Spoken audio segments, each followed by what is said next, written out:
Thank you. Thank you. Dan Petry, to be followed by Adam Wagner.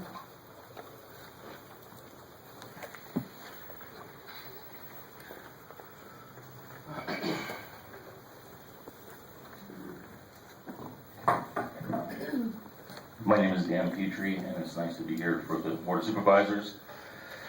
My family has lived in Vandenberg Village since 1966, and I honestly feel that Santa Barbara County District Attorney Tom Sneddon made a career out of prosecuting victims of some criminal or incompetent police officers. Michael Jackson was one of these victims. The affidavit presented by Mr. William Wagner is sufficient reason to appoint an outside investigator attorney to validate that Tom Sneddon fabricated fingerprint evidence in the 2004 trial. And Mr. Sneddon and his staff must be put on trial. Since I have a little more time, I'd like to say the fingerprint evidence was put on the magazine at a grand jury inquisition. The prosecution team handed the boy the magazine. A juror said, "Shouldn't that boy have gloves? Shouldn't that boy have gloves?" That's where the fingerprint evidence was presented. Tom Sneddon knowingly presented this evidence to a jury to try to convict one of the most famous people in the world. That is disgusting. That is knowingly committing a felony. So that's one thing I have to say. The other thing is, instead of welcoming Michael Jackson to Santa Barbara County, all the good he could have done for this community, he could have raised money for every school. He could have went to every school and talked to every child. But no, Tom Sneddon spent over $20 million, allegedly, to find him innocent on all charges. That money could have went to the homeless shelters that are closing down, could have went to the schools who are suffering. I'm retired from the school district, I know this. They have cut the schools and cut the schools and cut the schools and cut the schools, and that money could have helped that. So there you go. Thank you for listening to me, and Thank you very much. do the right thing. Thank you. Our next speaker is Adam Wagner, to be followed by our final speaker, Dr. Robert Johns in Santa Barbara. Good morning and thank you.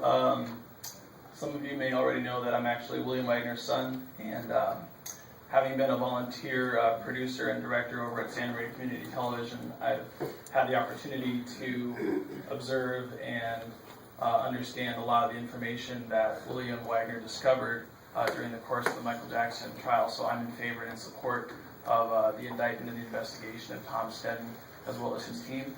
I just want to speak a little bit to the credibility of my dad. I get to live with him, so I know there's probably a lot of differing opinions about him. Maybe some people see him as a radical locally.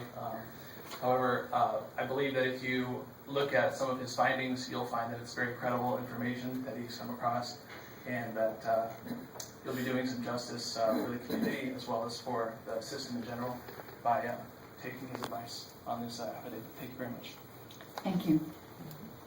Our final public comment speaker today is Dr. Robert Johns in Santa Barbara. Dr. Johns. I'd like to see this clock moving when I'm talking, please. Does my time start? I don't know when my time starts. Dr. Johns, I'm going to start your clock right now. Okay.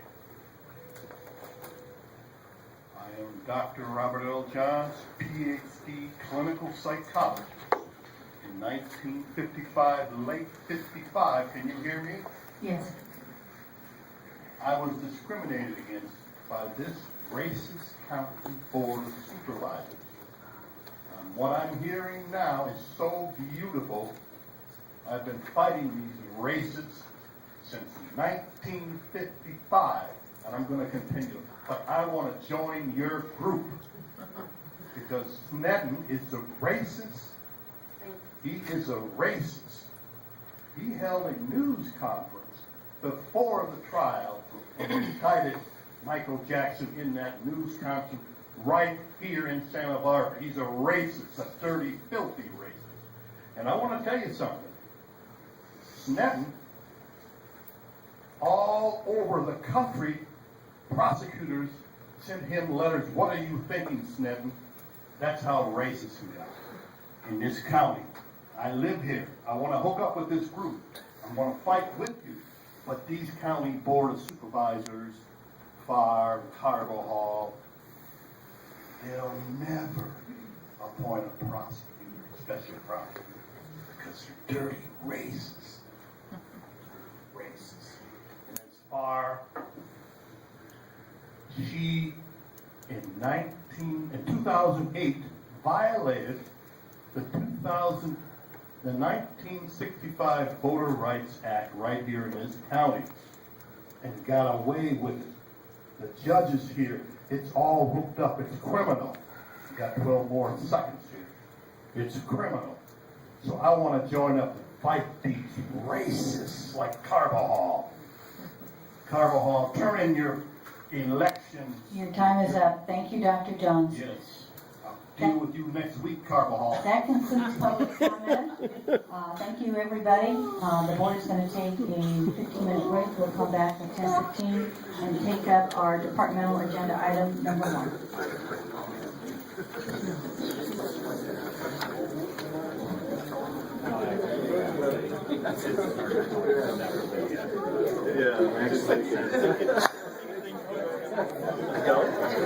You did great. You did much better than I did.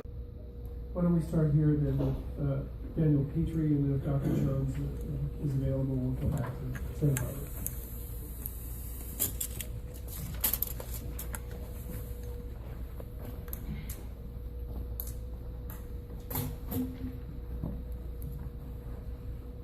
My name is Dan Petry, and my family has lived in Vandenberg Village, California since 1966. My father retired there as Lieutenant Colonel at Vandenberg Air Force Base and is enshrined in the Air Force Museum in Dayton, Ohio for his heroics in World War II. So I come from a proud military family who all have careers. When we first moved to this area at a very young age, I overheard someone tell my parents that Santa Barbara County had one of the most corrupt court systems in the state, if not the nation. So do not get in any trouble with the police, the district attorney, who many feel is just another cop in a suit, and judges all working together will make life miserable for your family, even when you are a victim, as I was, of a crime, and force you to leave the area or just put up with it. I have sent my horror story on what a bunch of allegedly corrupt police did to my life to each of you through email, and thanks to Mr. William J. Wagner, his local TV show, On Second Thought, Tiger Lily, her radio show, Let Freedom Roar, and the internet, and of course my own local TV show, Cops, hosted by Dan Petry, where I bring on other victims of police crime. Thanks to the internet, my story is now worldwide. Tom Sneddon and his staff made a career of prosecuting victims of some allegedly corrupt police officers in order to cover up their actions. Mr. Michael Jackson was one of these victims. I tried to testify in the trial because I truly felt in my heart Mr. Jackson was being railroaded by an overzealous prosecutor who would try anything to get a conviction, as in my case, even allegedly fabricating fingerprint evidence on a magazine that had not even been published yet when the boy said he was last a guest at Neverland. Allegedly, the fingerprint evidence was put on the magazine at a grand jury inquisition. When the accuser was before the grand jury, he was presented the magazine, and a grand juror explained, shouldn't that boy be wearing gloves? To present fraudulent evidence to a jury is knowingly committing a felony, in my opinion. Allegedly, there were 99 visits to Neverland by investigators over 20 years, worth an estimated $20 million spent to find Mr. Jackson innocent on all charges. Mr. Wagner was the only journalist covering the trial I know of who predicted the outcome correctly, as he knew the case against Mr. Jackson was fraudulent. I wonder how much of that money went to overtime for police and the prosecution team. Were they feathering their own nests? That wasted money could have gone to help the schools, senior health care, the homeless shelters, and food banks, etc. To keep Santa Barbara County as an all-American city, it must have an all-American court system. If the Santa Barbara County Board of Supervisors had the authority to appoint a special prosecutor, as presented in the affidavit by Mr. Wagner, then I'm asking you to do just that and hold Tom Sneddon, his staff, and everyone else who committed fraud on the court to be indicted, prosecuted, and hopefully sentenced. Thank you for your time, and do the right thing. Mr. Michael Jackson, his family, fans, and myself would appreciate it. Respectfully, Daniel L. Petry. Thank you. Thank you.